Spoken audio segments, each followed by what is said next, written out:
Hey YouTube, it's me, Trent from Tech Pros here.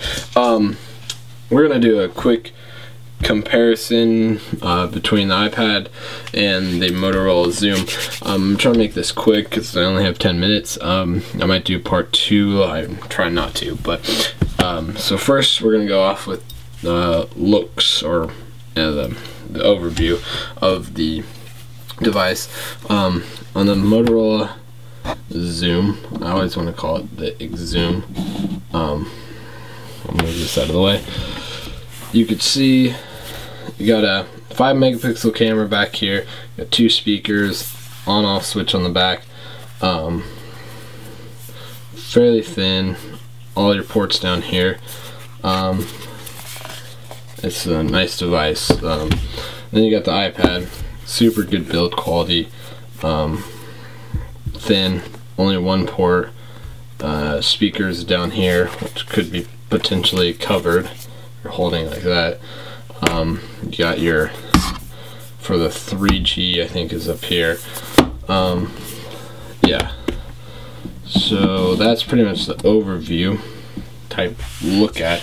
The on-off switch is up here and the home button is here, which will also cover as a switch. One thing about the iPad, or I mean the Xoom, is that the switch is on the back, so you are laying it down like this, you have to lift it up to turn it on. Oh yeah, and on the Xoom you have a front-facing camera, which is also 2 megapixel. For the specs, the Xoom is $800 or $800, and the for this model, I want to say, because I think it's the highest end model, which 64, I want to say. Yeah, 64, and it's the 3G, so it is quite expensive. My battery's gonna die, so I gotta hurry. I keep saying so yeah, we'll go over the specs. The screen size on the Xoom is 10.1 inches. The screen size on the iPad is 9.7 inches. The iPad has a 1024 by 728 with 132 pixels per inch.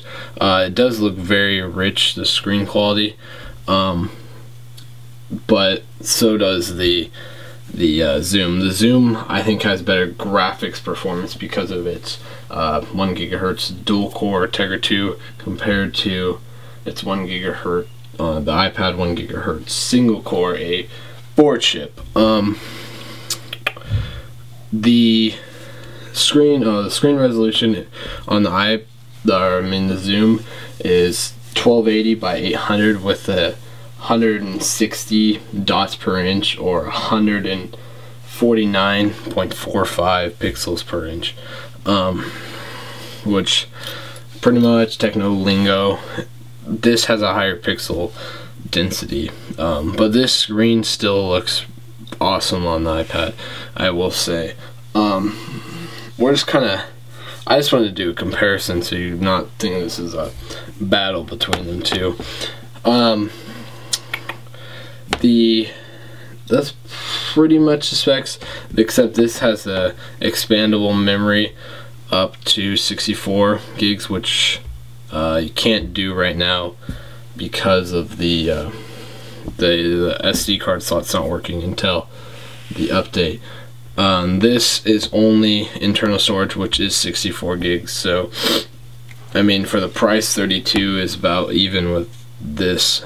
The price range are about even, I would say. Battery quality, I think, is better on the iPad.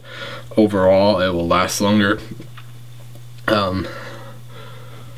I'd say the Xoom, you could get like 2 days use out of it. That's what I've been getting without charging it.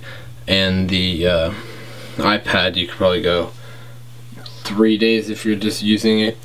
Or about 10 hour, or 10 to 11, and probably 8 to 10 on here. Yeah. So the operating system, we're going to cover the operating system real quick. Google's interface, Honeycomb 3.0, I like a lot. You have 5 home screens to give you nice effects. Pretty straightforward, nothing really too complicated, and gives you a lot of customization as where the like the widgets and backgrounds and live home screens and scrollable widgets. Widgets twice, but you know, widgets are pretty awesome. Here all you have is folders and icons, so pretty plain Jane to me. I mean, it's good for simple use, but I don't particularly like it. I like the customization of Android. That's my personal preference, and I'm not trying to be biased like here, but if you want simple, go for the iPad. If you want simple but with multiple functionality, may look a little bit more cluttered, go with the Zoom on the interface. The other cool thing is all your apps are in one place. As the iPad, you can put them in folders, but they are on your up to 9 home screens.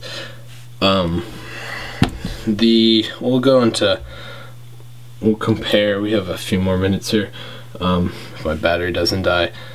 We'll compare. Can't really open up. We'll open up the calendars versus calendar. Ready? That opened up a little bit faster. I also have a lot more stuff on mine. So and then we can go into music. I love the music interface on. I kind of opened that up slower. I like the music interface on here. It is pretty sweet. Whereas you can see the album covers and all that. And then we'll go into the browser real quick. Compare them. I previously loaded up CNN, so that will be another test. We'll just refresh them. Hopefully I can do this on the same time. So we'll just hit go. Shoot, that was my bad. So the zoom almost is done, and the zoom is done, but it did get about a 3-4 second head start. So they do have similar speeds, but yeah. Another thing I'd like to cover real quick is the App Store versus the market. The apps on the Zoom, there's not very many of them for the tablet yet, which is kind of a downer. There are tons for the iPad, but the cool thing is that I've noticed on the iPad you have to resize them and double them up, which is kind of annoying because it doesn't look very good. But like say Pappy Jump, for instance, on here it resizes for the screen. I don't want to go through all that, but yeah, so it's pretty nice that way. And then we can go over the keyboards real quick. The keyboard, say landscape mode, I will say that I like this landscape better than this landscape, not only for the keyboards. The keyboards are easier to use in landscape on the Zoom, or not landscape, portrait, sorry, because here it's a little bit wider, so if you do have smaller hands it's going to be harder than it will be to type on this. But that being said, typing this way is going to be harder. Typing landscape, not portrait, landscape, is going to be harder than typing just, oh, not too much harder, but a little bit, because you have to stretch. I have fairly big hands, so my hand, I can reach all the way across. Same with the iPad, I can reach all the way across, but you know, it's I like, if I'm going to type up a lot, I do prefer typing it this way. Another cool thing is Google Voice Search, but you know, we can get into the operating systems more. But I'm trained from Tech Bros, and that was a quick vid. Not really quick, but as close as I could get. Bye.